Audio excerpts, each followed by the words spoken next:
ज्ञानप्रभां वितरन् सदा भुवि विराजते नवभास्करः ज्ञानप्रभां वितरन् सदा भुवि विराजते नवभास्करः।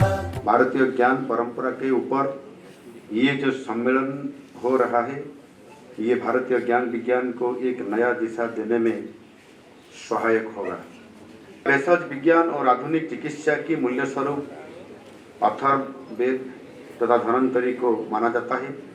आज से लगभग 2200 साल पहले भारतीय चिकित्सा प्रणाली को चरक संहिता में कोडिफाई किए थे। मेरा कहने का मतलब है कि हमारा ज्ञान परंपरा बहुत समृद्ध और महान है। असीम ज्ञान और अनंत ऊर्जा के प्रतीक है हमारा प्राचीन ज्ञान परंपरा। भारतीय परंपरा ज्ञान को गंगा सहित तुलना करा जाए, कारण गंगा हूँ पवित्रता और मुक्तिर प्रतीक। ज्ञान आम आत्मार पवित्रता सृष्टि करे एवं मनुष्य पदवाच्य ये कराई थाए।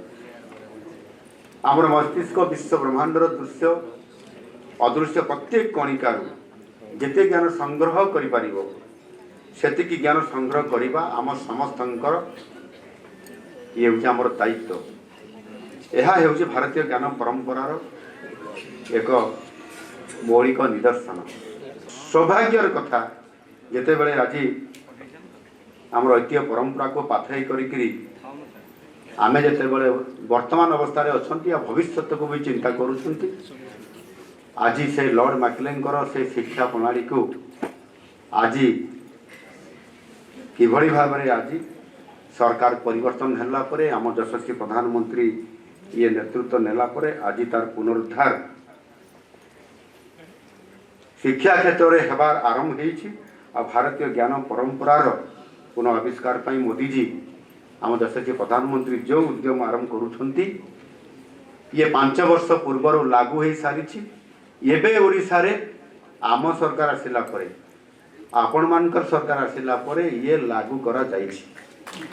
आज जो आमर संस्कृत उत्थान न्यास नवा दिल्ली एवं यही भरी अनेक